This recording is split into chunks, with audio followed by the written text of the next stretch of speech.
Anandam Paramasukadam Kevalam Jnanamurtim Dvandvatitam Gagana Sadrisham Tattvamasyaadhilaksham Ekam Nityam Vimalamachalam Sarvadi Sakshi Bhutam Bhavatitam Trigunarahitam Sadgurum Tam Namami.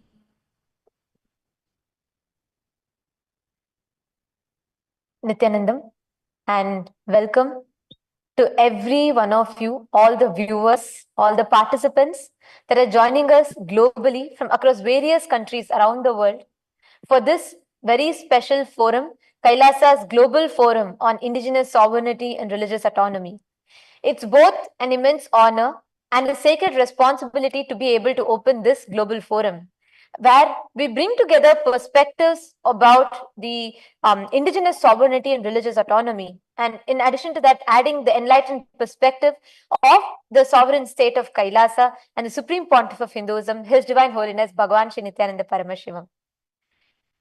We are immensely happy and joyful to be here today in this profound platform where the Supreme Pontiff of Hinduism, through Kailasa's United Ancient Nations, is bringing together world leaders, indigenous leaders, heads of indigenous nations, activists, human rights lawyers, and various others who are coming together here for discussing upon the rights of indigenous people.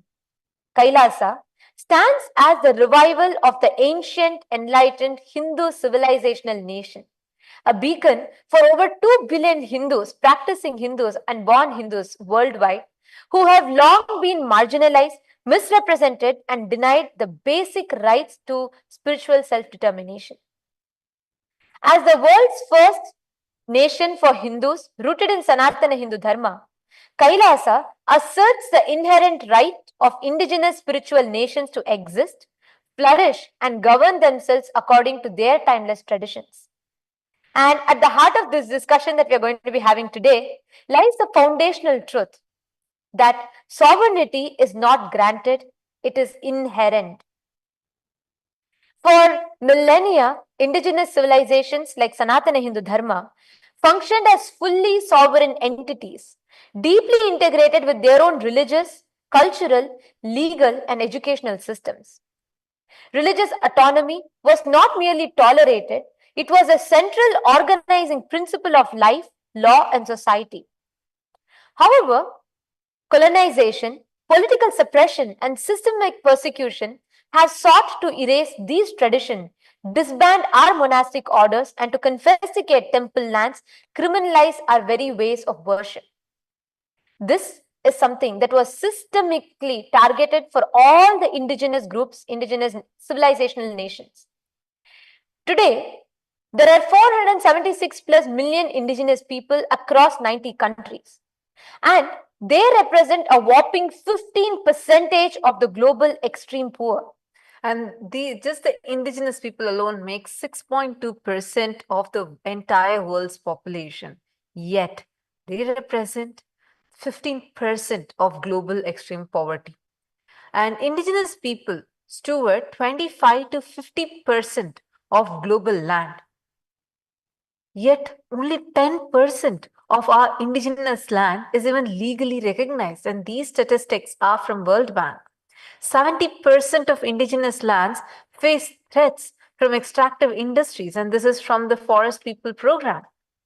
1.8 million indigenous persons were displaced just in 2023 alone.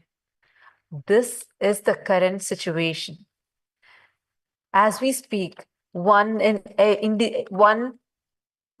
every 2 weeks, one indigenous language disappears.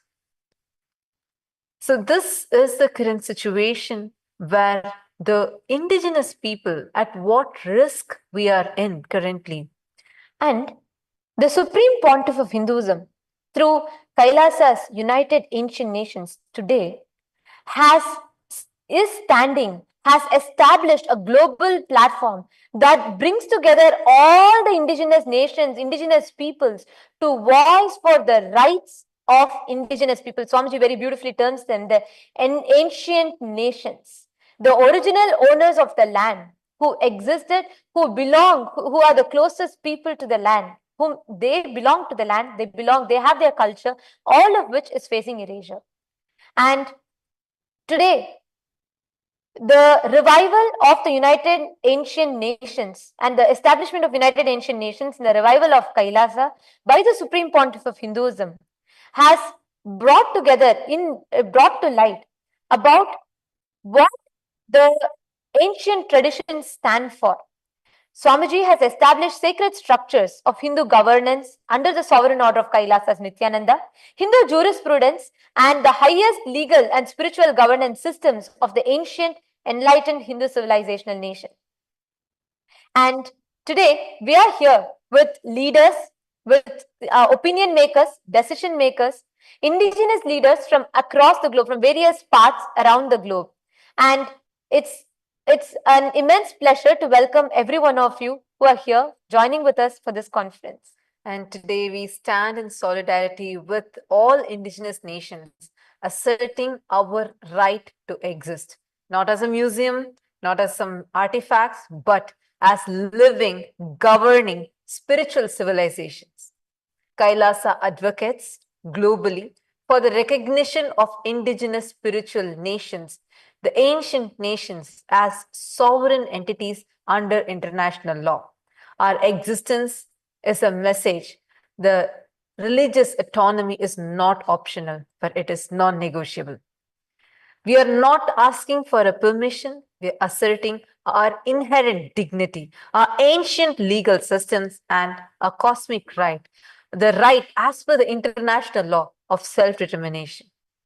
So, without further ado, we would like to welcome each and every single one of you that are joining here. And there are many more who are continuously joining us. There are a lot of speakers from around the globe, from different parts of the world who are here with us today. And we'd like to take a few minutes to welcome every one of you. We once again thank all of you for joining here with us. Today, we have speakers from various parts of the world that are joining with us. We have Ms. Maisha Wilson, who is the Secretary of State of the Nyankopong government from the country of Jamaica. And we have also Shannon O'Loughlin, who is a citizen of the Choctaw Nation of Oklahoma, who's also CEO and Autonomy, Association of American Indian Affairs. And we also have joining with us today, we have Dr. Vailasu, establisher and founder of the Sanskriti Foundation from India, joining here with us. And we have with us today the Grand Chief, John Now, here who is the chief of the Makira Ulawa indigenous people, the Makira Ulawa cultural platform, and of 200 chiefs and community of the Makira Ulawa indigenous people in the Solomon Islands. Thank you so much, Johnson Sanau, Grand Chief. Thank you so much for joining here with us. And we have also Ms. Jasmine Voirao. And it's a pleasure to welcome her back again today. She has joined with us on the interfaith panels earlier, and it's an immense pleasure to have you here. And she's a traditional Maori healing practitioner, and she's here representing the Maori tribe, the Maori indigenous tribe from New Zealand. And she's a healing practitioner and a passionate advocate for the homeless community, particularly in Rotorua, New Zealand. And she's also well known for her dedication to using the traditional Maori healing methods, often referred to as the Rongoa Maori, to help those in need. Thank you so much, Ms. Jasmine. Thank you so much for joining here with us. And we have Hariata Kohuniu, who is here, who is the Kaupapa Maori Supervisor Counselor of the Awi Wanau Services. And he is a direct descendant of the law, and it's wonderful to have you here representing. He's here from New Zealand. Thank you so much for being here with us, joining here. It's wonderful to have you here. And we have also Manu Niho, who's a director and spiritual teacher of the Waimarama International Healing and Education Center. She's joining here with us from the New Zealand. And we have Raviri Varu, who's a tribal leader of New Zealand Maori, the Te Arawa tribe. Thank you so much, Raviri Waru. Thank you so much for being here and joining with us. It's wonderful to have you here. And today, we welcome all the guests. There are more of them who are joining. We would like to welcome every one of them as they join with us in this discussion. And we also have the ambassadors, the members of Parliament of Kailasa's Rajya Sabha and the members of Parliament of Kailasa's Chit Sabha, all of whom have joined here with us. We have Manitya Muktikananda, and we have Sri Vedatmanandaya, and we have Sri Mahasaswarupaya, and Ma Ananda Pratyangira, and Sairam Anugalaya, who are the members of Parliament of Kailasa, who joined here with us. And once again, very, very exciting to look at this panel and all the types of people that have joined here with us. And this is truly a global panel, as we have speakers from around the world, different parts of the world, who have joined in with us here. And we would like to enter into the discussion today on beginning from understanding the need for sovereignty for indigenous nations. The necessity, sovereignty is not something like we began with. Sovereignty is not something that can be brought or that can be fought for. It is something that is inherent. It is not something that is given to us. So I would like to request and call for the inputs from all the indigenous leaders that are joining here with us on the necessity of the indigenous sovereignty for us to preserve our culture and traditions. And I'd like to request and invite Mr. Raviri Waru, if you could please go ahead and start with sharing your perspective on this.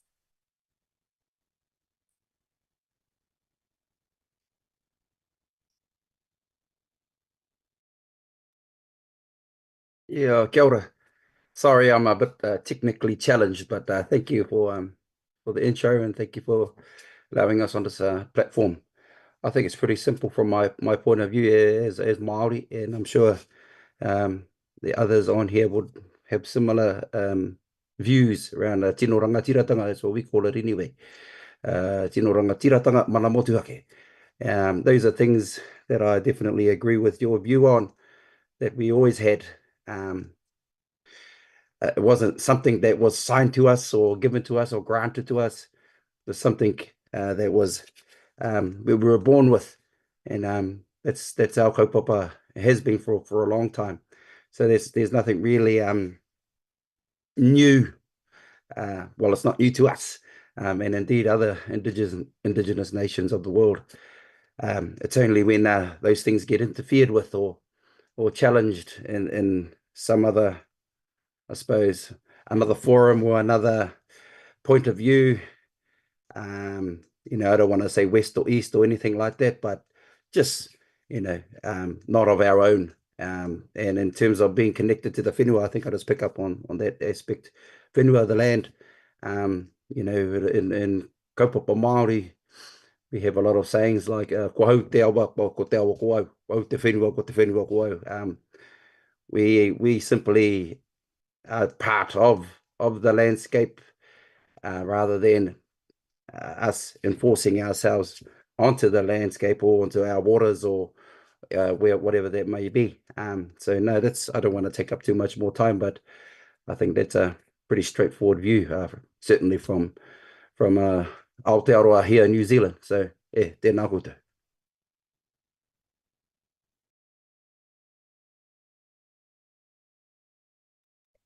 Thank you so much. And also that I'd like to highlight on what you said of, whether for indigenous people, and the indigenous communities have always been peaceful people who have been one with the nature and contributing to the collective ecology of the society at large. I'll not even just say human beings. It was a very beautiful symbiotic relationship that indigenous people have with the Mother Earth. And thank you for sharing in your perspective. And I'd like to also request if Ms. Jasmine Wairu, what would be your perspective on the need of sovereignty for indigenous people? Do you feel it's a necessity, and if so, why?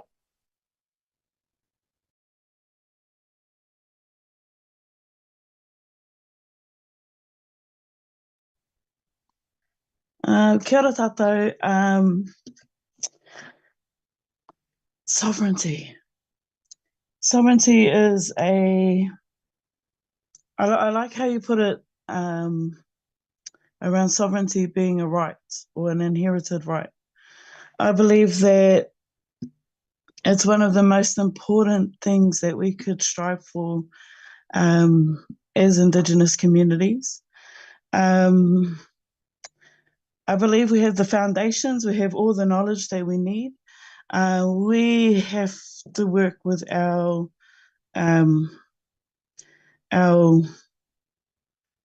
Western counterparts, I guess, to be able to work towards an understanding. I don't know if you've seen what we're going through at the moment with our treaty being under attack. But when it comes to Indigenous rights, sovereignty, I believe that we do it anyway. We have places called marae, which are very sacred and very special places to us as Māori. There we practice what sovereignty would look like in the community. I believe we do it in our homes. I guess the place that we need more sovereignty or more sovereign ideologies is within general society. Other than that, I think as Māori we practice our Indigenous ways really well. We've kept our culture alive for generations. Our language is beautiful. It is. It has become a movement. So yeah, I believe it's so important for us to have those, have that sovereignty. But I also believe that we need to recognise as Indigenous people where we are already practicing sovereignty and build on that. Kia ora. Thank you so much, Ms. Jasmine. Because I know it's very inspiring also to see the way how the Maori people are also very, very, very we can see the whole revival happening. There are so many who are embracing their roots back, and to see the way they're steadfast into connecting back with their roots and celebrating the Indigenous culture. So thank you so much for shedding light on that. And this actually also brings me to ask Ms. Manuneho, if you could please shed light on why sovereignty? Why not can we not just practice? What is the importance of having, or I should say, reasserting our sovereign rights? Why sovereignty for Indigenous people? Why do Indigenous nations, it's so important for Indigenous nations to reassert our sovereignty? Tuatahi me mihi atu kia tātou katoa hui hui mai nei. Ko Manuneho taku ingoa. Thank you very much for the opportunity to be here with you tonight. Can you hear me? Can you hear me? Right. We have a proverb, and that is, ko koe te kākano I ruia mai I rangi a te kore koe ngaru. You are the sacred seed that was sown in the sacred space of Aotea, at the beginning of all time, the genesis of all time. You will never be lost. And with regard to sovereignty, this is the sovereignty that we were sown in that sacred space, Aotea, at the genesis of all time. Sovereignty, in a political sense, is about standing in our heritage, in our whakapapa, in our genealogy, in all the places that matter. And as Rawiri talked about, the places that matter is the land. That we simply merge into that. We are part of that. The flora and fauna are our brothers and sisters. The sea nurtures us. The sky nurtures us. We are them and they are us. Now that cannot be changed. However, those who would marginalise and have marginalised are now witnessing the rising of a nation. Now, in my time as a younger woman, I'm a great-grandmother now, but in my time as a younger woman, I spent my early years protesting on land occupations, on many of a protest against the government and the colonisers. Indigeneity is something special. It's not inherent in just one Indigenous culture, it's inherent in every Indigenous culture. But sovereignty is important in this way, and Te Ao Māori calls it rangatiratanga. And that simply means that we have sovereignty. We are not better than. We, as the people of Aotearoa, have choices, and we choose to be responsible to and for our resource, to each other. We need a place to land, but even more so, we need a responsibility and a duty of care to ourselves to ensure that we are spiritually planted, to ensure that everything, because we are spiritual beings having a human experience. And in that light, what we do on a daily basis to enact our sovereignty is about ensuring our thoughts are correct, ensuring that our feelings are intelligent, that we are emotionally intelligent, that we follow and our spirit intelligence, our spiritual guidance. Now that's all part of being responsible for sovereignty. And when we talk about sovereignty, we need to remember that that comes with a responsibility, and that responsibility is a duty of care. It is a stewardship. And in that duty of care, it is not just about us alone in this country, our Indigenous rights.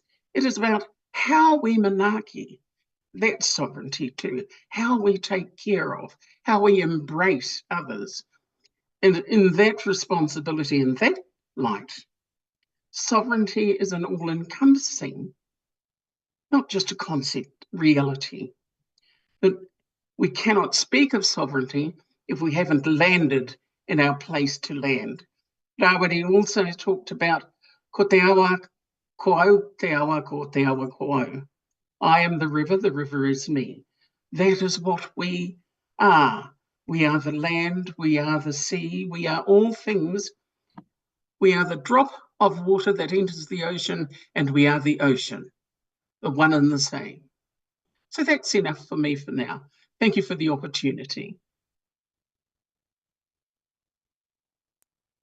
Thank you so much, Ms. Manu Neho. Thank you so much for that. And I remember this one fundamental principle that Swamiji always says, which is Vasudhaiva Kutumbakam. The whole world is our family, is a fundamental principle in which the whole Sanatana Hindu Dharma is established. And with the point that you said, I would like to bring in here, or I'd like to bring an important perspective here. And for this point, I'd like to invite a member of Kailasa's parliament, Sairam Anugulaya. Would you like to go ahead and share as to how you feel as the need for sovereignty for the indigenous people, and how that can contribute, or what is a necessity for sovereignty? Why sovereignty is needed?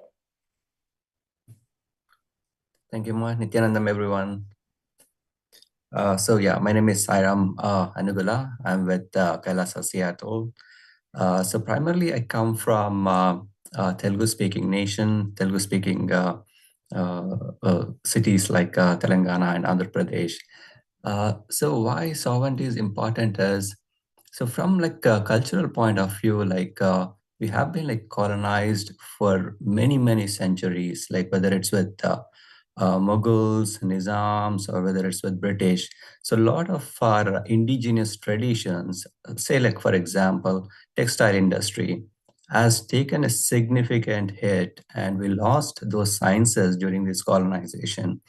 So we had a technology where a sari, 6-yard, 9-yard sari could have been fit in a matchbox, which is about like a couple of inches. So it could be weaved, woven, folded, and could be fit into a matchbox. Those sciences are kind of lost. And what happened during the colonization is the looms were destroyed, the mills were kind of crushed, and the weavers who were weaving, their fingers were chopped off. So some of these things have been completely lost. And thanks to Swamiji, the Supreme Pontiff of Hinduism, Nithyananda Paramashivam, that Swamiji is reviving some of these ancient cultural things that have been lost. They are kind of like maybe rooted very deep in some of the rural areas, and people are really not outgoing to talk about it or even revive those things. Something like what Swamiji is doing, like UN, United Ancient Nations, this can become like a platform for people to come out and be free and independent to come and practice their traditions. So that would be something really helpful.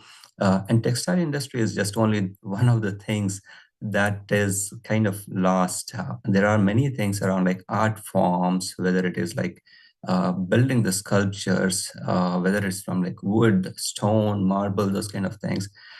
We had like a tremendous science. So those kind of things are kind of going back, like there's an industry called toys that used to be carved out of wood, and these are like eco-friendly. There is no plastic in it. But unfortunately, over the period of colonization in centuries, those things have been kind of evaded or lost. And what Swamiji is trying to build, like from the cultural revival point of view, through the ancient Hindu civilization, Kailasa, these things can find like a legitimacy and freedom, a religious freedom, to kind of build on those aspects which have been lost and revived. And a lot of it is needed from like a documentation point of view as well, to start building those aspects, which is possible to like Nithyananda Hindu University that Swamiji is building, where we have like many scriptures that are being revived and kind of been found out. And a lot of these sciences, the 64 arts that have been kind of found, they are like coming back to life in a small form. And this would be really, really helpful to bring back those things to the forefront and put it again on the world stage, and where people can practice it and make it more like a career, which will give them like social and economic independence as well. So I'm very much looking forward to those kind of sciences where a sari can be still woven and fit into a matchbox. Thank you.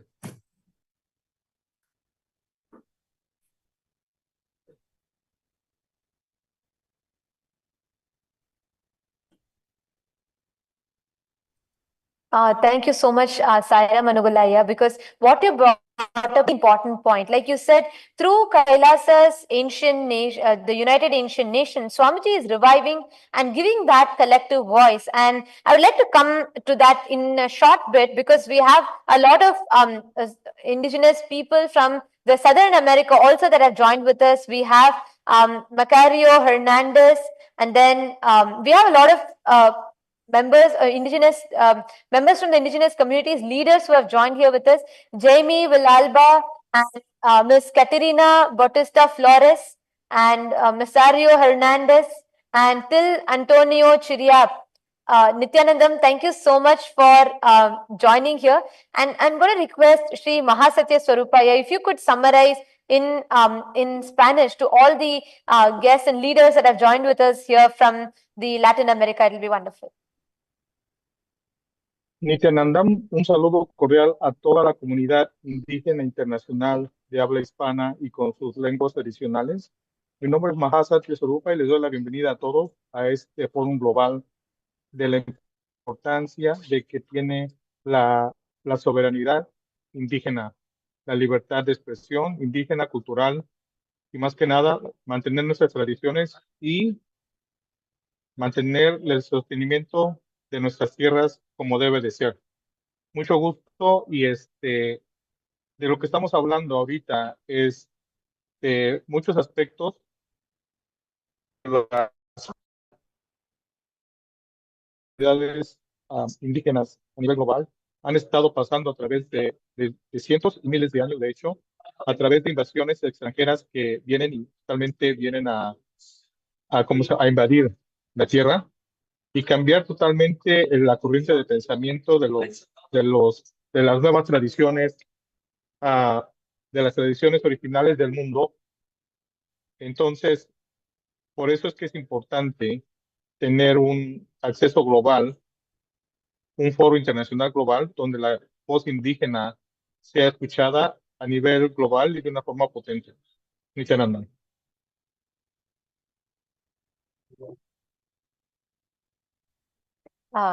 Nithyanandam, thank you for summarizing that. And all the guests, all the indigenous leaders that are joining here with us from various parts of the world, and all the members that are joining with us specifically from Latin America. I'm seeing now quite a lot of you have joined. Thank you so much.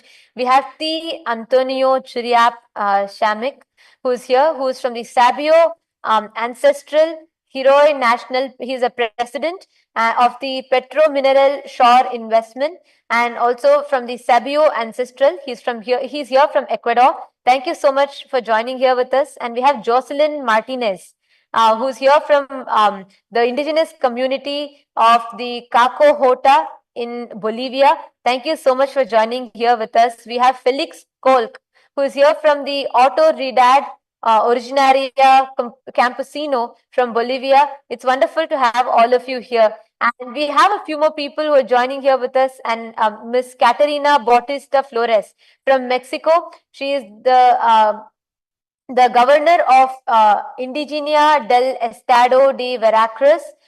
She's here from Mexico. Thank you so much for joining here with us.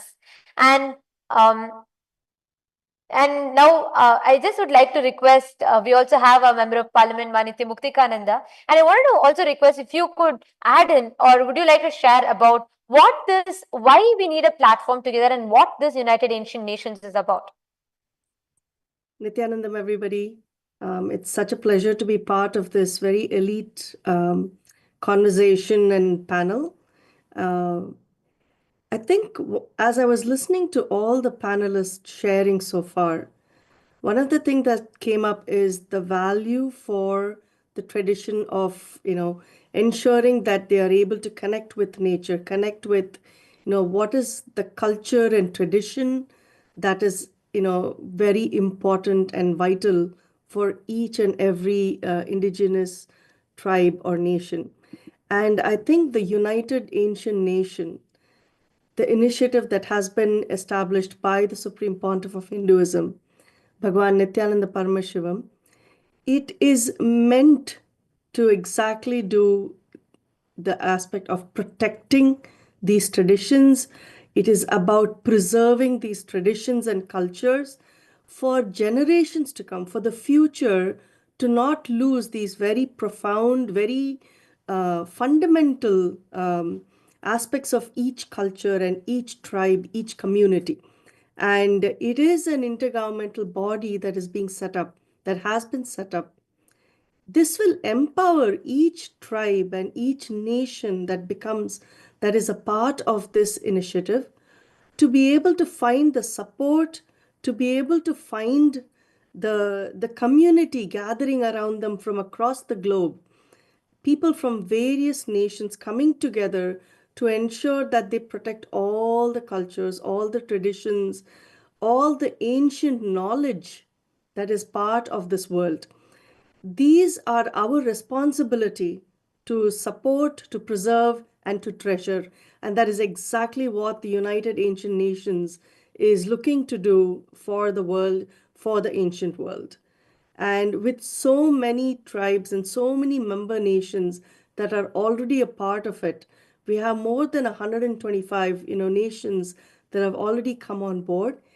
It establishes legitimacy. It tells people that yes, they exist, yes, they are valued, yes, there is so much depth of knowledge that the world can get by being part of this. And it establishes the legitimacy of the indigenous sovereignty that we all spoke about just now. And it brings our attention to the rights of all the Native communities and why we should be upholding those rights. So I think this is exactly what we're looking for in today's world, to ensure that, for all the persecution, for everything that every community, every tribe has gone through over centuries, we have a voice, a platform that will ensure that this knowledge, the communities, their traditions are never lost to this world. We stand together as one on this platform. So that's a very brief, I think, an introduction to the United Ancient Nations and what it stands for. That's a very important point, and thank you so much for highlighting it so beautifully. With 125 indigenous nations already a part, this shows the powerful impact that we can collectively create if all the indigenous communities and leaders, everyone comes together. And the platforms, the global forums like this is exactly addressing that. And I would like to we have Solution Global, who has joined here with us, and he's from the Latin America, from the indigenous group. Thank you so much for joining here. And Mahasatya Sarupaya, I would like to request you, if you could please ask, since for the facilitating the Spanish translation, if you could please ask him to expand a little bit about the importance for restoring the rights for indigenous people.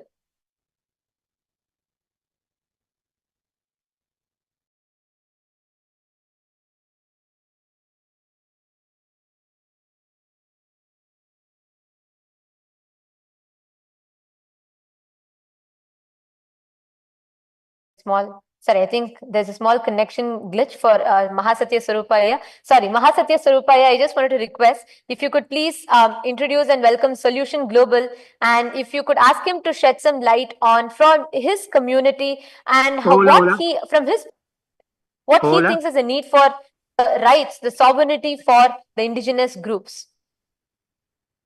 Bueno, Alejandro, ¿cómo estás? Muy bien. Tiene un proyecto de soluciones globales. ¿Podrías compartir cuál es tu punto de vista en el aspecto de la importancia de la soberanidad indígena y qué tan importante es tener este derecho universal de tener soberanía, libertad de expresión y todas las libertades exponentes durante este tema? Hola, ¿qué tal? Buenas tardes. Gracias por esta charla. En el año 2011 nosotros iniciamos la vida sin depender del salario y empezamos a proponer 300 productos básicos fundamentales elegidos individualmente por cada persona, y nos dimos cuenta que en la elección de esos 200 productos básicos fundamentales existen 200 que son comunes a todos. De esos 200 seleccionamos los primeros 100 y empezamos a trabajar para que cada persona aprenda a no perder su poder y no depender de ningún salario, no depender del dinero. Salir de la lógica del capitalismo en donde todo es comprar y vender, para poder tener una idea muy clara, invertir en tus necesidades materiales. Okay, yes, voy a traducir ahora. So Alejandro is sharing that he started a project a long time ago where the land and the community is moving away from the capitalistic mindset, where everything they do is according to the community, and they work towards using technology and actually with having attack, we were talking prior, they use artificial intelligence to make this happen.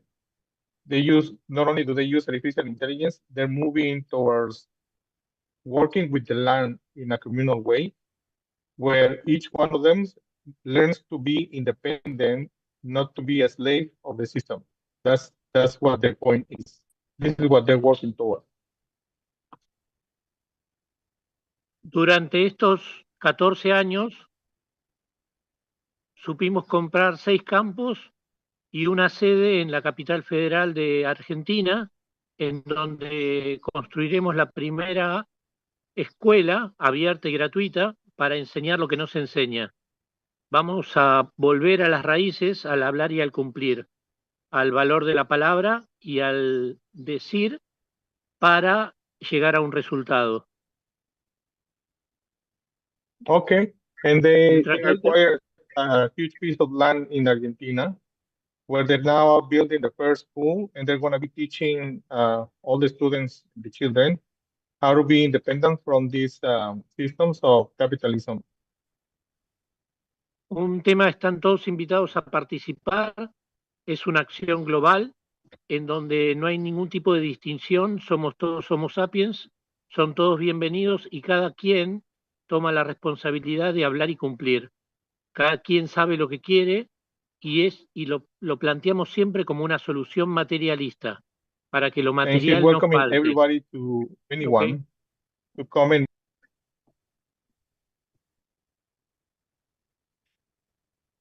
Lo planteamos siempre como una solución materialista para que lo material nunca falte y las personas no estén obligadas a una tarea que no disfrutan. El tiempo es vida y respetamos la idea de hablar y cumplir. thank you. Thank you. Thank you so much. My name is Alejandro Zavalia. Is no problem. Yes. Alejandro, thank you so much, Mr. Alejandro, for highlighting that, and Mahasate Sarupaya for translating. And I would like to also bring in another aspect of while we speak about sovereignty, the ancient nations, the indigenous nations, how was the system before that, and what the systems of the justice, ecology, and worship that was erased, what were the systems that faced the erasure, what were the impacts of persecution, colonialism that had on the indigenous nations and communities? Like, just to give an example, just the Hindu nations, we were 56 Hindu nations. And the oppression, suppression, and the colonial persecution, Holocaust that the Hindus had to face has now almost erased it completely, such that there is no other Hindu nation in the world other than Kailasa. But what is this political sovereignty that we are seeking for? Why is it so important? And how was it before? Before this, what was the situation? How did indigenous nations exist? What kind of rights did we have? And what is it that we have lost due to the colonialism and the persecution? I request if Mr. Yakov Cohen, if you would like to shed some light on this, please.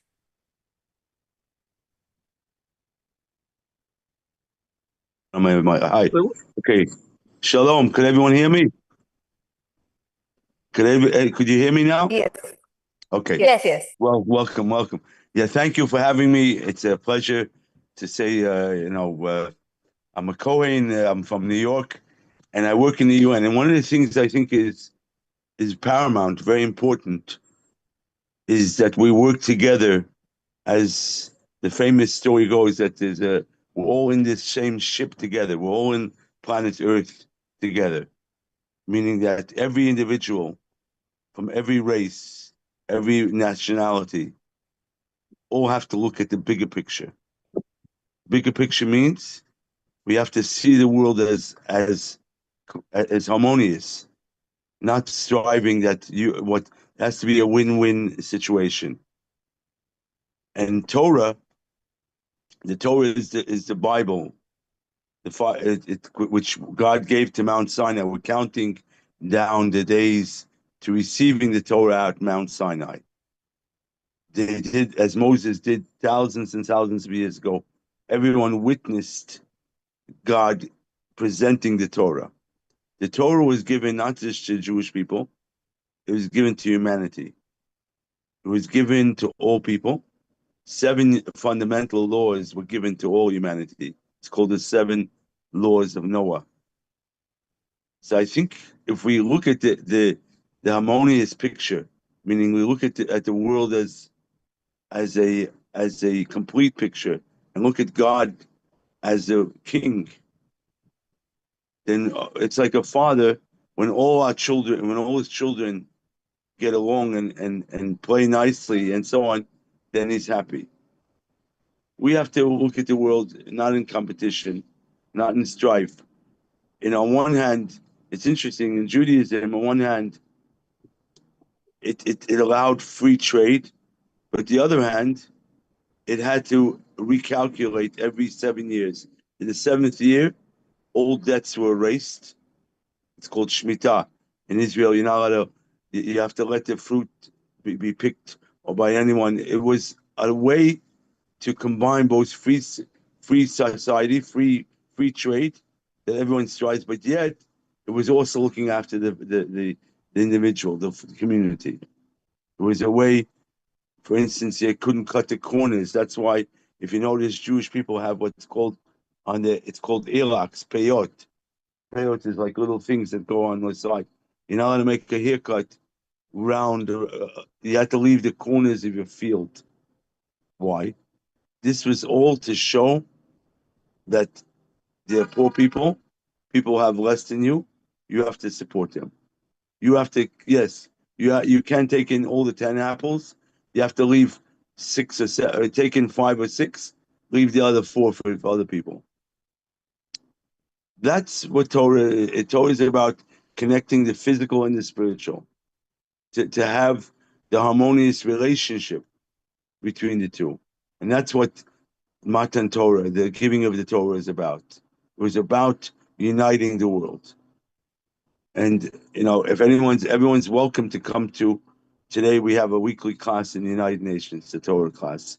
I bring bagels. You can have a little lunch, and we talk about the weekly parsha, the weekly portion. But this is what it's about. It's about enlightening yourself, sharing, caring, and that's really what it's all about. Men, women, from any nation, any Jew, non-Jew, everyone is welcome. We're here to serve Hashem. We're here to bring about peace and love. And let's hope and pray that when Mashiach comes, when the Messiah comes, that reality will help. And anyways, I don't want to take away too much time, but that's why I think the solution is study Torah, keep the 7 laws of Noah, do a kind deed, do a mitzvah. Recording in progress. Okay, the idea is do a mitzvah, keep the Torah, do something. Realize that we're in this together. The world is complete, but it needs the physical and the spiritual to come together. And the way you elevate the physical is by doing a good deed, by giving charity, by being kind. That's the way you elevate. When you leave 5 apples in your field for out of the 10 apples for the poor people, for the stranger or the poor person that's walking, that doesn't have food, then you've elevated the physical into the spiritual. That's what Torah teaches us, to elevate and to bring about elevation. And again, we're coming up to Matan Torah, the giving of the Torah on Mount Sinai, which happened thousands of years ago. And Moses, and not only it happened in front of Moses, every single person witnessed it. Everyone was there. My great-grandfather, your great-grandfather, everyone was there. The world stood still. It was a cataclysmic event which affected the whole world, and we are perfecting it every day, and we're getting closer to the Messianic era when Mashiach will bring about that ultimate culmination, the ultimate purpose of why God created the world and created the Torah, is to perfect the world, to refine the world. So let's hope and pray that we get to see this today. This is something unique because people are striving, people are fighting. There's no reason to fight. As Isaiah prophesied thousands of years ago, there'll come a time when nations will not learn war. They will not lift their swords. They'll beat their swords into plowshares, meaning they'll transform the resources meant to fighting to provide sustenance and wheat and health and so on. And there's enough technology out there that everyone should have a house, a chicken in a pot, and enough food and with it for everyone to live comfortably. We just have to realize that we're in this together, and everyone has to share and care. And let's hope and pray that we see that time when Mashiach comes, and the world there's no more strife, no more evil, no more, only peace and love, and we all get to serve Hashem. Jews and non-Jews alike play a role in serving Hashem, in serving God. And if you're at the United Nations headquarters today, you're welcome to come have a lunch and learn Torah. Just text me 15 minutes before 1, and I'll send someone to pick you up. But the idea is to bring in love, to bring in peace, and to unite the world with Hashem. Thank you very much for that. Thank you so much, Mr. Cohen, for this beautiful putting it together and highlighting from your perspective also. And glad to know that you are coming from, you have a representation in the United Nations and you're coming and sharing your perspective here. I would just also wish to add, because as you beautifully said, it's time that spirituality, meaning conscious-based existence, comes in tune with all the modern day existence. Like, I am just reminded of what the Supreme Pontiff of Hinduism often says, how you should be modernized, but not westernized.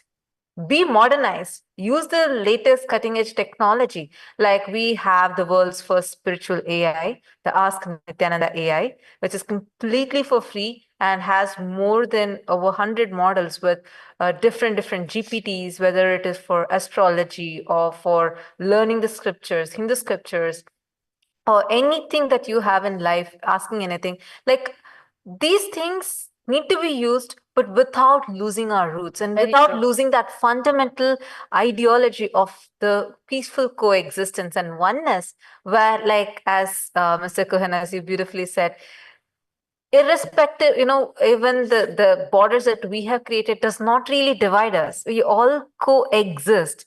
We all are the children of the same Father, the God. So whom we may worship God in different ways, but we all are here to peacefully coexist. Thank you so much for beautifully highlighting that. And also, I would like to add on one point to this as well, which is where Swamiji says the rights of what the indigenous nations is contributing. The science says our scriptures have solutions to every problem. We are people who only seek for peace, who seek to live peacefully. And that is all is our ask, and that's all needs to be restored, but which was unjustly, unfairly, unlawfully snatched away from us. And that will bring me to my next question. And once again, thank you so much, Mr. Yaakov Cohen, for sharing here with us. And I'd like to ask this next question to T. Antonio Chiriap Smith. T. Antonio Chiriap. He's here from Ecuador, who's from the Sabio Ancestral Heroi Nacional President. And thank you so much for being here with us. And Ma Ananda Pratingira, if you could please just ask, translate it for T. Antonio, for him to share on why he feels, what are the current threats that indigenous communities are facing? What are the dangers that indigenous communities are facing? If you could please translate it to him and request him to shed some light on it. Nithyananda, Antonio, ¿cómo estás? Mucho gusto de que estés aquí. Si pudieras compartir con nosotros tu punto de vista de la importancia de que las comunidades indígenas tengan soberanía y voz internacional. Mucho gusto. Muchas gracias, hermanos. Muy buenos días.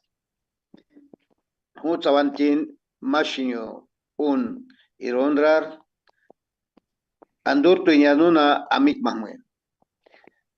Es un placer participar este evento de Foro Global, Foro Mundial de Derechos Indígenas y también el respeto de los saberes pensar, las religiones que se deben dar como primer respeto del ser humano, porque nosotros, desde que comenzó ser humano a existir, nosotros habíamos nacido con una energía que se llama la espiritualidad. Y también los indígenas de todo el planeta somos los originarios, los primeros seres humanos que nacimos. Ese derecho debe permanecer hasta nuestras generaciones. Muchas gracias, Antonio. What Mr. Antonio is sharing is that the importance of the indigenous communities as per the respect that we all deserve, and how we are the first people of the planet to have the right to spirituality. And we are the original people in this land, in this planet, to have spiritual traditions and religious traditions, and they should all be respected. Gracias por compartir, Antonio. ¿Algo más? Sí, nosotros, los indígenas de la selva amazónica, pensamos que el honor de ser originarios debemos unirnos, mantenernos una comunión que prevalezca tal como nacimos, hasta disfrutar todos los derechos ancestrales, derechos de nuestra vida, derechos de nuestros hijos, nietos, que se llaman nuestro futuro, nuestras generaciones. Por esta razón, los líderes de la sabiduría ancestral, como hombre shuar de nacionalidad shuar de la selva amazónica de Ecuador, yo respaldo, apoyo a la unidad y que nosotros tengamos un solo origen, que es los pueblos originarios del mundo. Respaldo organizarnos. Este importante constitución de las naciones originarias del mundo. Respaldo los pensamientos de muchos hermanos y grupos originarios de diferentes continentes. Nos unamos para fortalecer estas naciones unidos de los primeros humanos originarios. Por esta razón yo respaldo a este foro el pensamiento único de unidad para proteger el derecho del ser humano y también el pensamiento originario, espiritualidad de las religiones, que deben ser un respeto de honor, dignidad y el futuro de sanación, el futuro unido de naciones, primeras naciones de los originarios de la tierra.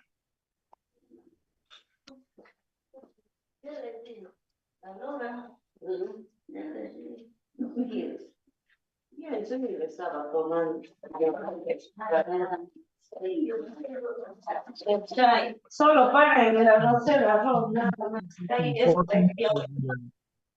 Indigenous nations, the importance of the family, the upbringing of the children as with their indigenous nations and the union of the Amazonian nations, it is important so they can keep themselves in unity. And he's in full support of the ancient United Nations that Swamiji is proposing here.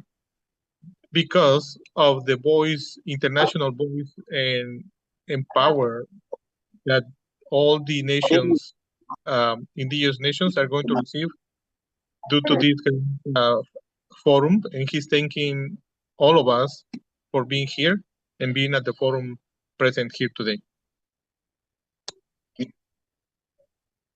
Thank you. Thank you so much. Muchas gracias. And thank you so much for bringing this and shedding light from your perspective. And definitely, like what you're saying is so true, especially given for our next generation, the way we bring up our children. That is very, very important. And what we are as a global indigenous community, as we have our responsibility, even though we are going through so much of persecution and so much of harassment, even for our children to be able to be allowed to practice our indigenous culture, indigenous rights. Like, as I had seen a statistic which showed that every 2 weeks, once, there is one indigenous language that is getting disappeared. That is the rate that we are having. That is the rate that we are experiencing, the persecution and cultural erasure that is happening. And this is bringing me to my next question, and for which I request if Sri Vedatmananda Ayya from Kailasa, Texas, if you could shed some light on what do you feel, to bring a perspective about how reasserting our sovereignty is going to be very, very important, even to protect our next generation. Yes, thank you, Nithyananda. Thank you for, it's such an honor to be speaking at such a esteemed panel. Thank you for the opportunity, Ma. Yes, actually, this is a very important question I've been contemplating since your first statement, opening statement, where you quoted a very small but very significant statistics from a UNESCO report, where one indigenous language disappears every 2 weeks. Well, this this topic resonates with me very strongly as well. And when I was thinking about it, there's an example that's given by one of my favorite researcher, Shiraji Malhotra, in one of his books. He compares the colonial forces and the anti-indigenous forces with a tiger that has its prey as these indigenous cultures and religions and its people. Sorry, it's a very strong example, but I think it's very apt in this case, or our own lived experience, so to speak.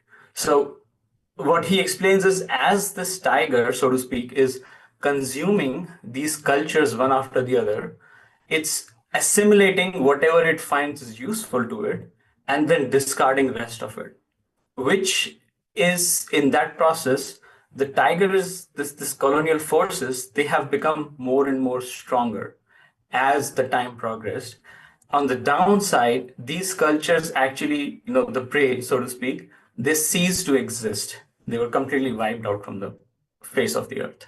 Many of these cultures, like this language example that we were just talking about.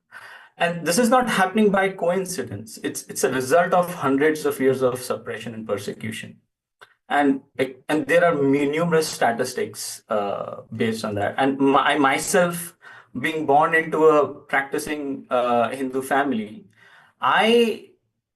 which is again, as we all know, is the indigenous religion and culture of the Indian subcontinent. I was completely distant, everybody I knew at the time of my age I was completely distant from my own culture and my own religion. Because the main reason was I was not viewing myself through the lens of my ancestors or my scriptures. I was viewing myself through the lens of the colonial powers, which is basically very systematically crafted across these number of years of suppression and its primary function is to, create the generation of these unaware slaves. That's the kind of civilizational eradication that has happened across. And when I see so many of the people of my generation, of my age, are now trying to reclaim for, and I actually became aware of my roots and had started having pride in my roots only after I met Swamiji. So when I first heard about the United Ancient Nations Initiative, and I'm kind of diving into it right now, but because those two are actually linked, our lived experiences through generations. And when I first learned about the United Ancient Nations, I basically, I'm sorry, being very candid here, but I had my head in a disbelief. I'm like, I had a duh moment. Like, this is something which is such an obvious need for the indigenous culture, and yet nobody so far had thought about it. Only Swamiji is now pouring his life into it. I mean, there are multiple aspects which kind of excite me about this, about United Ancient Nations. I can probably quote one or two of them, but see, predominantly because we have the lived experience within this generation and within this panel, what it means not to have sovereignty. We have examples, lived examples. We've seen it as we are growing up, how our culture has shrunk, our roots have been wiped out. So we all I think are on this panel already on the same page as to what it means not to have sovereignty. And now I feel like with Swamiji, the tide is turning for sure. Like, and the two concepts the two aspects which really give me so much hope is one of the aspects is the Indigenous Economic and Social Council, one of the initiatives or charters in UAN. It basically comprises of the many hundreds of organizations, which basically creates an advocacy platform. So what we really need right now is we have a dire need of having an advocacy platform. Anybody who is in America knows the importance of what is the importance of having an advocacy platform that is speaking for you, for your economic and social issues. The second is I think, and this is one of my topics which I can go off the rails on it, but the partnership that will be created or that is getting created with the inter and non-government organizations, the IGOs and the non-government organizations, which is precisely to bridge the gap between the ancient sacred knowledge that we already have, that's part of our scriptures, and the associated science and technologies that come out of it with the modern advancements. So that gap, once we start bridging, it also gives, at least I can speak for myself and I can speak for many others that I know, it gives a lot of pride and a lot of belongingness to the culture, and which is no longer being just subsided as superstition. So I think I'm just kind of going on the same point again, that we have lived the lack of sovereignty. We know how it feels, and now we have the with Swamiji's blessings, we have the means to get to where we need. Thank you. Thank you. Thank you so much for bringing up that perspective as well. So as mentioned, it is very important for us as indigenous people, the original people of this planet, the original people of our land. And it is important for us to come together, and this platform that the Supreme Pontiff of Hinduism has provided us with.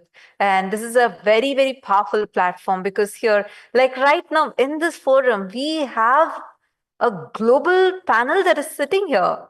We have people literally from every continent. We have the representatives of various indigenous nations who come from the Oceania zone. like, I don't want to really say you're coming from a specific country, because we are from indigenous nations, and we have the indigenous leaders coming from the continents such as North America and South America. We have indigenous leaders coming from different parts of the world, speaking various different languages, representing different traditions, different cultures. Yet all of us are here for one same cause, and that is to reassert our sovereignty, which we have, that we have inherited through our unbroken lineages for centuries now, and which we have as a right based upon the international laws, such as the doctrine of continuity, which says even the political upheavals, or even if your land is lost, let's say there is a natural disaster and your land is lost, still you do not lose sovereignty. So thank you so much. It was wonderful to hear each of your perspectives. I now request Mr. Jaime Valleba Nithyanandam.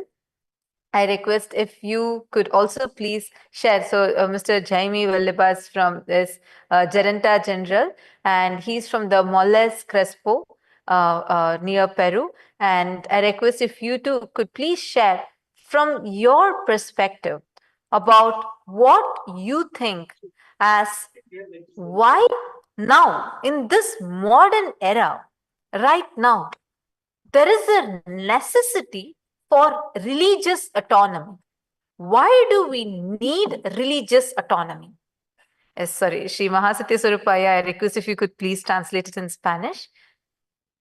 Nithyananda, Jaime, la pregunta para ti es, ¿por qué en estos días existe la necesidad de autonomía indígena?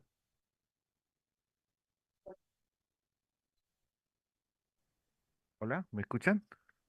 Sí. Ok. Y te voy a pedir que Jaime, Nithyananda, te voy a pedir que hables en pausas para yo poder traducirte y no sea un segmento muy largo, para que no se pierda la traducción. Ya. Tuve un problema en el audio. ¿Me podrías repetir la pregunta, por favor? Sí, claro que sí. ¿Cuál es la importancia de tener autonomía indígena? Y yo te pido que hables en segmentos pequeños para poder ir traduciendo junto contigo. Muy bien. Para mí lo importante en este último tiempo es el respeto a los derechos internacionales que nos dan las Naciones Unidas, pero que estos sean en una realidad y que sean respetados por las naciones. So his first point is the most important thing for him is to have the respect of the indigenous people by everyone, and this actually gives the opens the conversation for him to share how the importance of having indigenous autonomy is important for all indigenous nations. Nosotros Continúa. vemos en este último tiempo que, por ejemplo, en Bolivia, el poder político realmente está por encima de los derechos reales que tiene la Constitución de Bolivia y también las leyes supranacionales, las cuales son irrespetadas. Hemos visto cómo nuestros hermanos de Kailasa han sido echados, han sido expuestos a muchos peligros, mujeres, niñas, de una manera abusiva, han sido retiradas sin ningún proceso verdadero y con un abuso increíble a vista de la comunidad internacional que no ha hecho nada para defender a nuestros hermanos de Kailasa.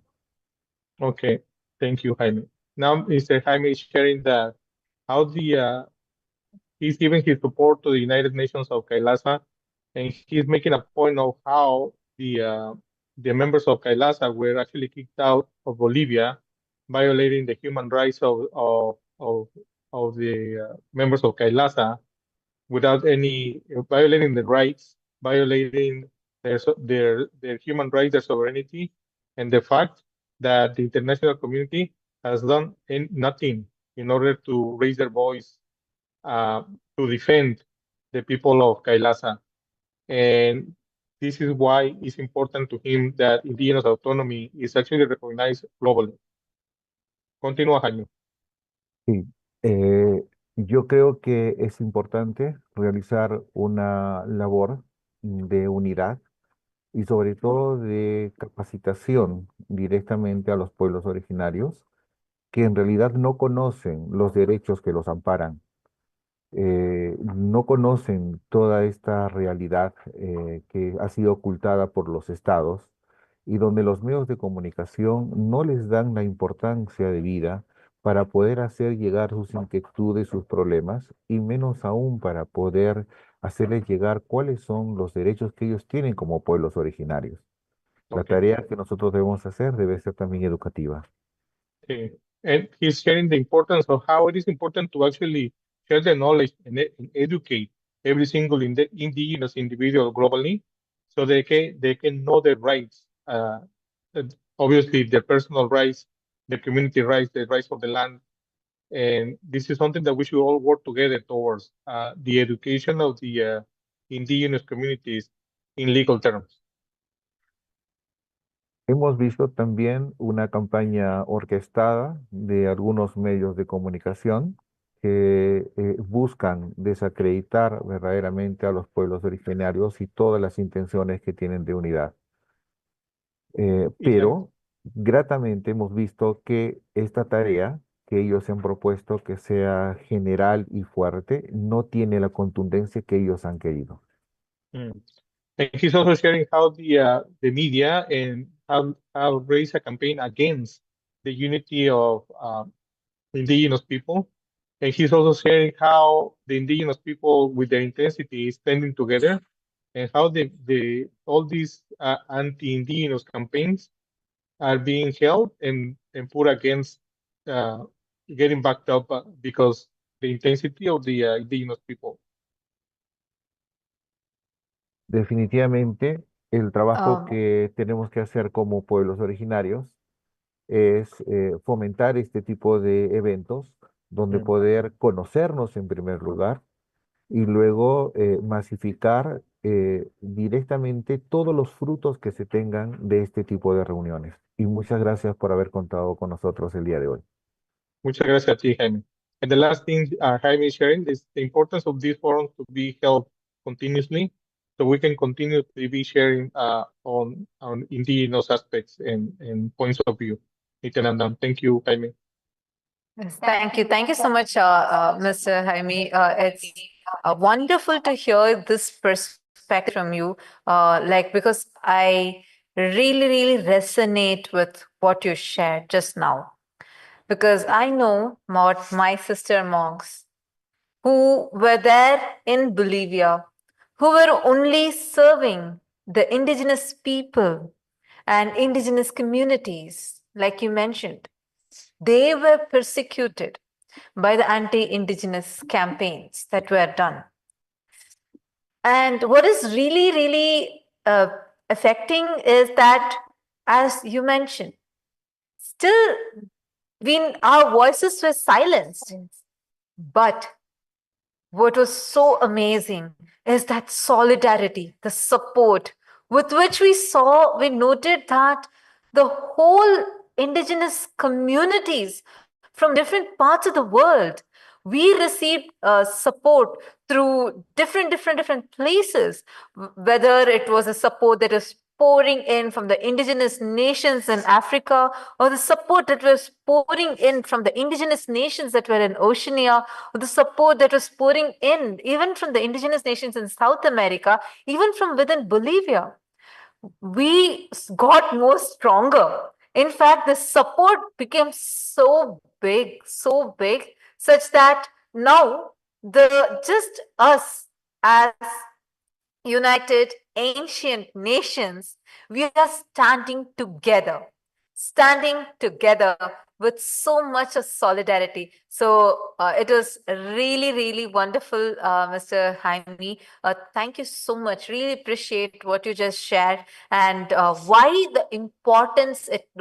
this sovereignty is important for us. And actually, this forum is also for amplifying our voices. So because what we were denied to get that voice where we were not allowed to share. But the Supreme Pontiff of Hinduism is persisting to make sure that no matter, irrespective of what the anti-indigenous people try to persecute us, try to silence us, they cannot silence us.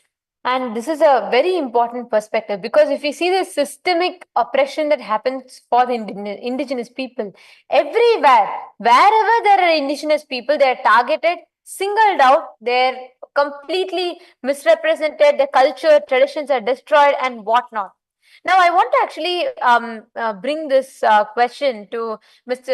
Raviri Waru, who's here as a representative of the Maori tribes from Rotorua, New Zealand. And I wanted to ask you if you could shed some light on this. How much of the cultural erasure has been contributed by the invasions and the persecution and colonization? And how do you think indigenous nations can overcome that? What will make us overcome and protect a shield for our, to avoid any such future blows that could happen? Sorry, could you just repeat the first part of your question again? Sorry, I didn't quite hear it very well.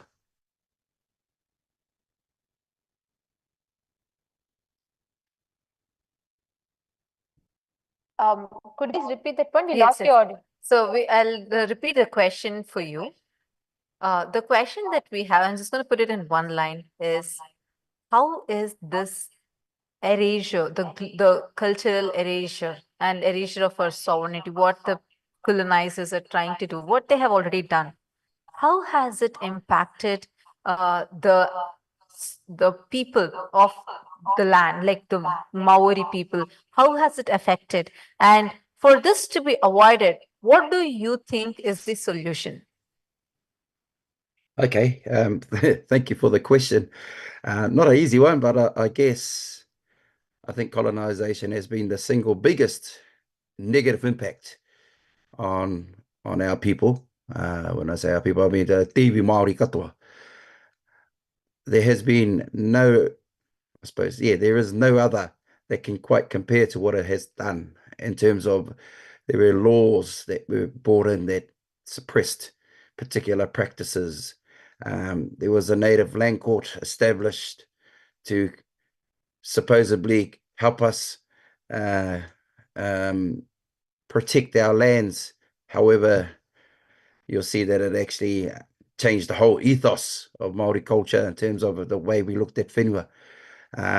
You'll see there were other things that were brought in, the Native Schools Act, where our language was systematically attacked to the point of just about, as we've been just talking about, our language is dying every 2 weeks. We were just about in that camp. But we had people like our whaia Manu and others that protested and stood up, which actually brought a lot of people together, our people together. It's actually like a renaissance of the culture. And, it made it, if I can be, make it quite simple, made it cool to be Māori, cool to be Indigenous again, where before that was not the case. And I'm only talking in sort of the generation of my grandparents. They were abused for speaking their own language in schools. It was part of the law. It was really quite a sad part of history, actually. But I guess if I can get to the second part of the question, which is solutions, I think the solution really is we have to remember that we don't have to do all the heavy lifting ourselves. There are people that are very supportive of Indigenous kaupapa, Indigenous rights, Indigenous initiatives, because they've seen the beauty of them and the way in which they work in terms of land conservation and environmentally, I say, thought through methods of looking after our waterways and things like that. It's actually, we're going back to those fundamental tikanga, as we call them, and that put everything into balance. So it's all about balance, as far as I can see. And you would have seen, or some of you might have seen, there was a pretty massive protest here in New Zealand, and it was huge, where our people mobilized, but not just our people, was also those who are supportive of our people. And I think they have a big part to play, because we can't do it all on our own. That's why we're having this forum now. That's why we're talking through these things and sharing knowledge and asking questions and learning from each other, because we realize that it's going to be a team effort, I suppose, if I couldn't figure out a better way to put it. But it's all about the team effort. But I think it's about changing hearts and minds as well. Hearts and minds of those people that are, actually quite supportive of us. And in time, I think things will change, but we have to be ready to go when that big change is upon us. So, Peter, ka waiho pia waku kōrero I konei tēnā tātou. Yes.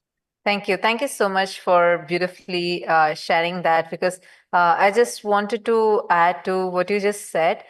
That is the reason why we have these forums, because this creates that space where the Supreme Pontiff of Hinduism has been voicing for the indigenous rights since the beginning. Actually, that's one of the reasons why Kailasa has faced the persecution, because the Supreme Pontiff of Hinduism has amplified the voices of the indigenous people. See, like usually, otherwise, we all are in our own places. We do not have one platform where we all together come and make decisions together, voice together, like how we beautifully shared, Mr. Robert Waru, which is even the supporters, when they came together, that teamwork, that is what is making the impact. And now also this forum, it is a teamwork that would be making that impact.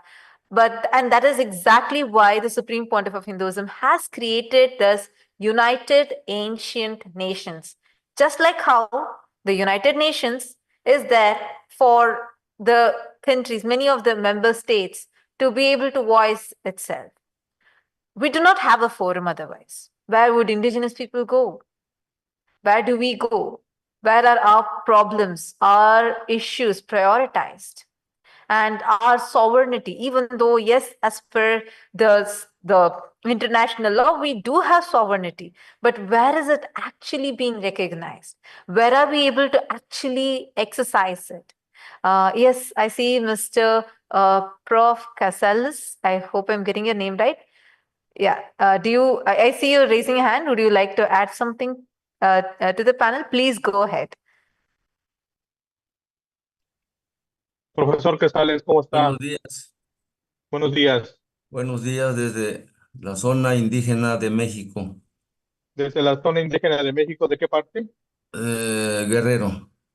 De Guerrero, de la Sierra Madre. De la Sierra de la Montaña Alta de Guerrero, México. Bueno, pues me da mucho gusto de estar aquí en este foro de Kailasa. Para nosotros es nuevo. Aquí en México no se había escuchado la palabra Kailasa, hasta que una vez nos contactamos con una persona de Kailasa, en el cual pues pedíamos una audiencia, una entrevista con el gobierno de Guerrero y con México, pero fuimos rechazados porque no conocen la nación Kailasa, ¿no? El gobierno de Guerrero se metió a investigar y pues que definitivamente Kailasa no existía. Nosotros estamos presionando en que Kailasa es una nación que vive en varios pueblos, en varias naciones, y que nosotros deseamos trabajar con Kailasa para el desarrollo de los pueblos indígenas. Porque desgraciadamente en México los pueblos indígenas estamos totalmente abandonados, estamos totalmente aislados del gobierno, aunque ya existe, según para ellos, existe el artículo 2 constitucional donde se reconocen los derechos de los pueblos indígenas, pero aún todavía no está muy terminado, no está todavía muy seguro de que los pueblos indígenas seamos tratados como tal, ¿no? Entonces los derechos humanos son violados aquí en México para con los pueblos originarios. Nosotros estamos en 26 estados de la República, estamos unidos en 24 estados de la República en un movimiento nacional indígena y creemos en Kailasa. Hoy me da gusto estar aquí con ustedes, pero no tan contento porque no escucho Profesor, que déjame alguien... traducir un poco. Adelante.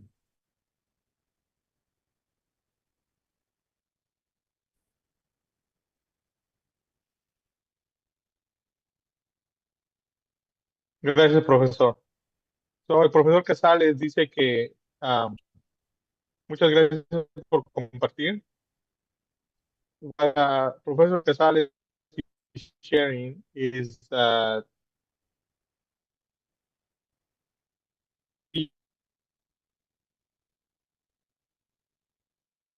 of the Mexican government to give the support, and actually the government of Mexico doesn't even told them that the Kailasa Nation doesn't exist.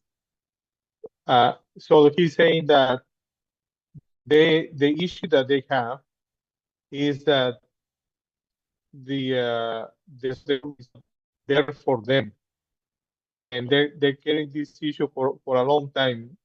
Not only them, 26 communities, indigenous communities, are in the same situation where they are not heard, their rights are not being kept, and this is the reason why he's here to share the voice and to give his support to Kailasa, as far as because I got a little bit cut off.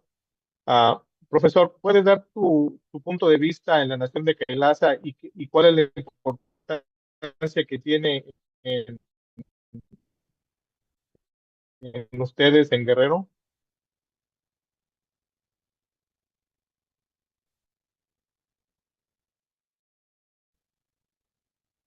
No se escuchó lo que usted me dijo.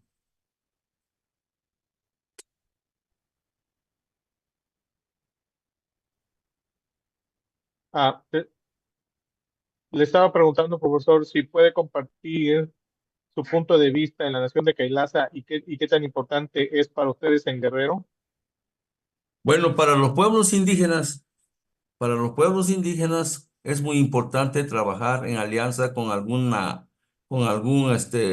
movimiento global internacional, porque es hora de estar juntos los pueblos indígenas, porque estar separados tenemos riesgos de ser golpeados como se está México. Entonces, para nosotros quisiéramos que hubiera una traducción de lo que están traduciendo, lo que están comentando las compañeras de Kailasa, porque solamente nosotros no hablamos inglés, hablamos un poco de español y nuestra lengua, ¿no? Pero me gustaría que en la próxima hubiera algún traductor para que Claro que nosotros sí. vayamos entendiendo sobre lo que están diciendo los compañeros de Kailasa. Pero nosotros para Guerrero y para México es muy importante que viniera una comisión de Kailasa a México a platicar con los pueblos indígenas para que no sea malentendido lo que hace Kailasa como lo que pasó en Bolivia. Hay una crítica muy fuerte ahí en Bolivia y en otros países del sur, pues donde vemos y escuchamos cómo están hablando muy mal de Kailasa, ¿no? Y ahí los pueblos indígenas, en vez de que nos unamos, desanima lo que están diciendo los compañeros, los periodistas de Bolivia. Entonces, para nosotros los de México y los de Guerrero creemos en la alianza, creemos en la unidad, creemos en que la Kailasa puede apoyar. Solamente les Claro que pido sí. es la traducción y que venga una comisión de Kailasa a México para platicar y cuál es el trabajo realmente que está haciendo Kailasa en otros países. Queremos saber para así nosotros con toda la seguridad trabajar con Kailasa. Claro que sí, profesor Casales. Muchas gracias por compartir. La traducción se las van a mandar por vía transcript a ustedes, a todos ustedes. What Professor Casales is sharing is that the Kailasa is important because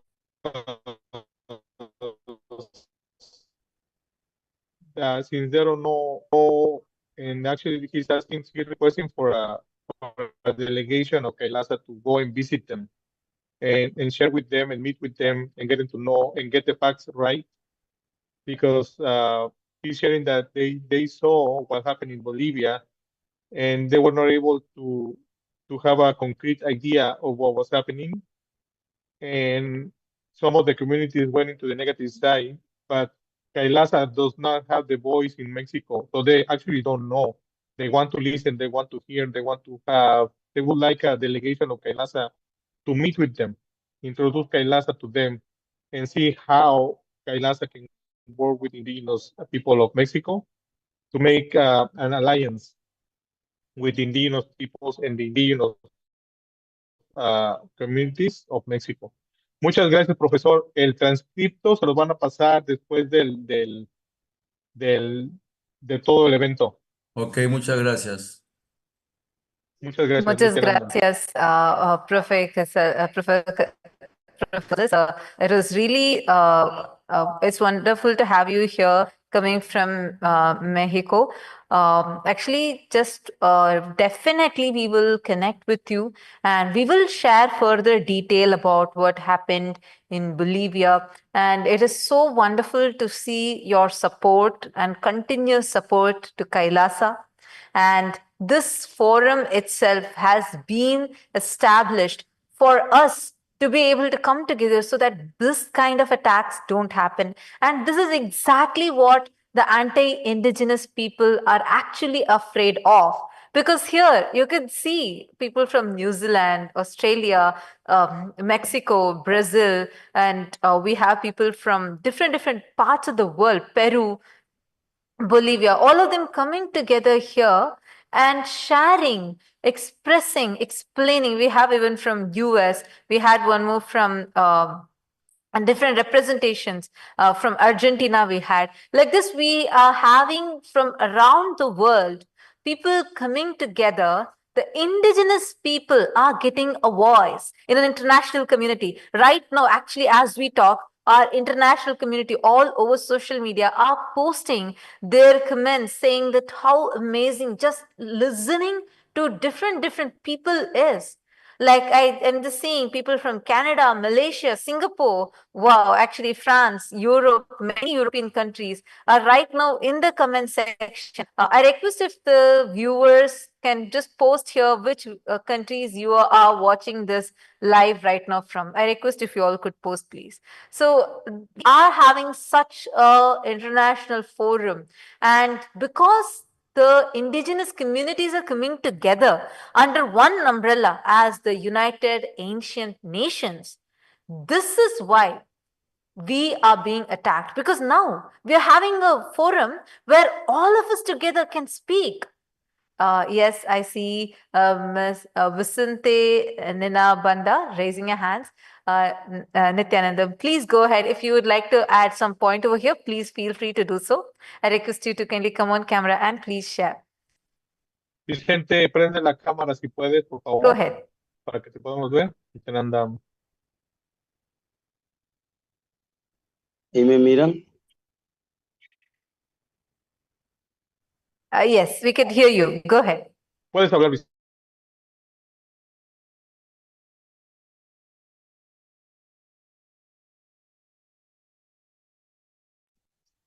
Soy Vicente Ninabanda, soy del pueblo, de los pueblos indígenas de lo que es actualmente Ecuador, del centro del país. Somos el pueblo Huaranga. En el Ecuador habemos 14 nacionalidades y habemos más de 20 pueblos. muy diferentes entre unos y otros, más aún con las nacionalidades, que los idiomas son muy diferentes entre los hermanos amazónicos y los hermanos en la sierra. Bueno, en la sierra, nosotros desde los límites del norte hasta el sur hablamos idioma quichua, pero nosotros estamos a las faldas del Chimborazo, que está ubicado casi a 5.000 metros sobre el nivel del mar. Estamos casi a 1 hora cerca al Chimborazo. Somos el pueblo Huaranga, yo soy Vicente Ninabanda. Anteriormente fui su presidente, fuimos el gobierno de nuestro pueblo. Hoy actualmente yo formo parte del Consejo de Ancianos de nuestra comunidad, que es la comunidad base de nuestro pueblo, que siempre estamos atentos para orientar, para ver el mejor camino entre todos.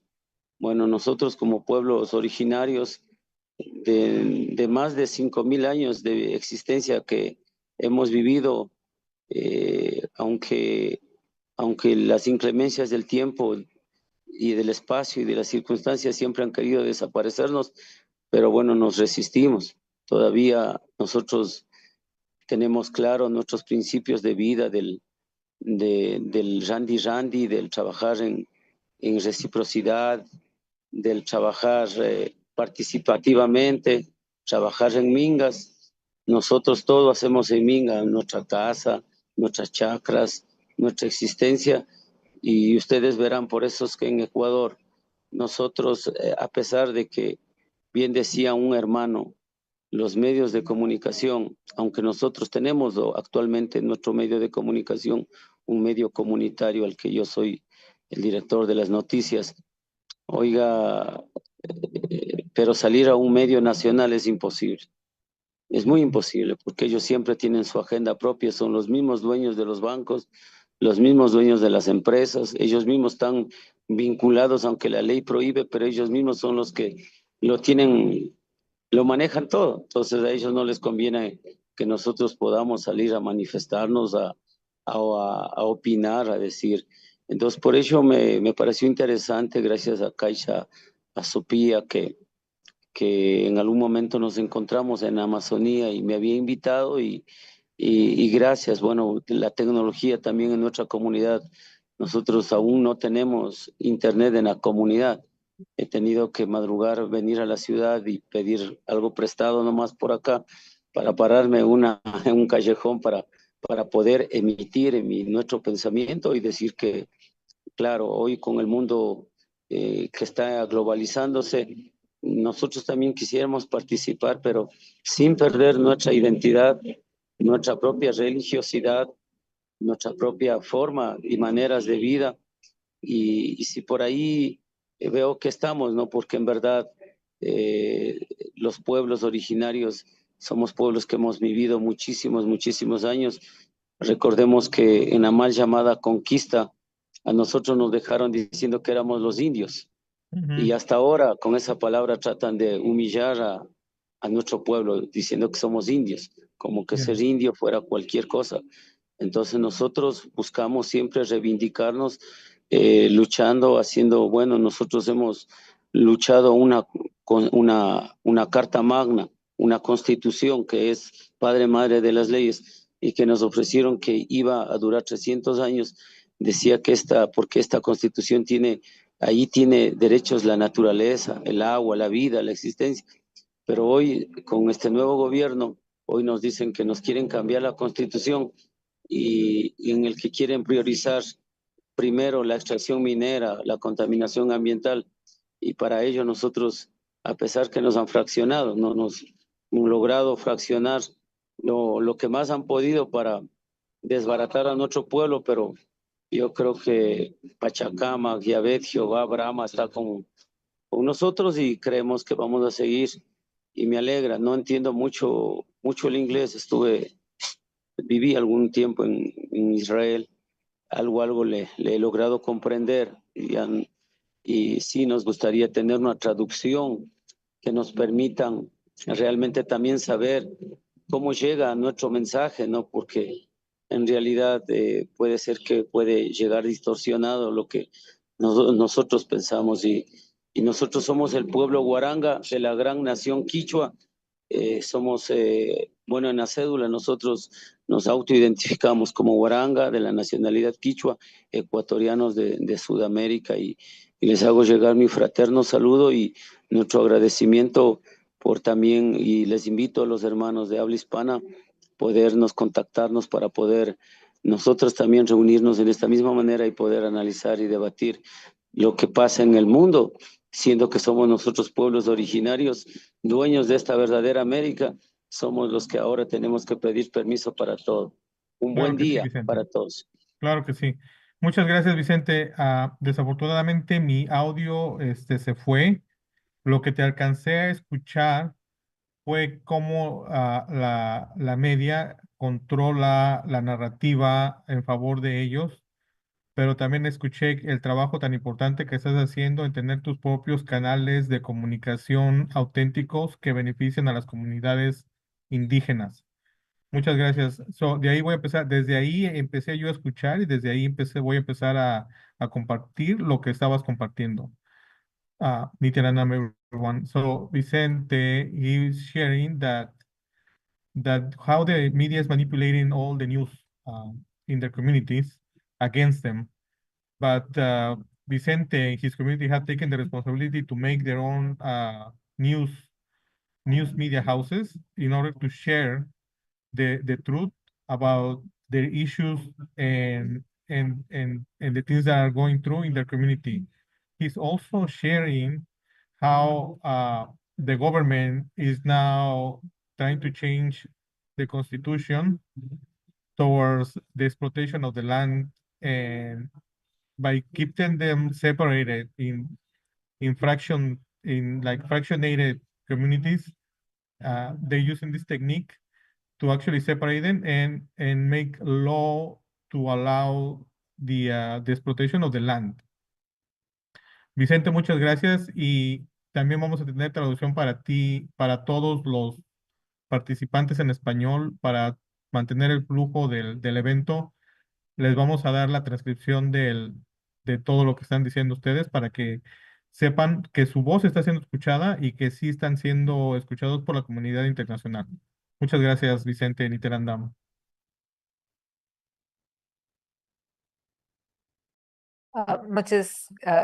Muchas gracias, Senor. And just thank you so much for sharing that. It's wonderful to have you represent the Guaranga people from the Quechua nation. And definitely what you're saying is true. And I really apologize. Shri Mahasatya Surupaya, I request you to also convey this to all the Spanish speakers. Thank you so much for coming here. I know despite the language barrier, you're here, and we will definitely be having a Spanish forum also, given that so many of you have different perspectives to share. And a very important thing I would like to mention, this is for everyone. See, we all coming here right now together on this day. Today is the day of Pattabhishekam, the coronation ceremony that is about to happen now. We all are going to witness an ancient Hindu ritual of coronation ceremony on the Supreme Pontiff of Hinduism. And this is done as the Supreme Pontiff of Hinduism heads the ancient Shyamala Pita Sarvagnya Pitam. This is a sovereign entity, and the Supreme Pontiff of Hinduism is the ecclesiastical head of this nation, where he has been coronated by the predecessor, the 292nd Guru Maha Sannidhanam, and who is coronated Swamiji, the Supreme Pontiff of Hinduism, as the 293rd Guru Maha Sannidhanam.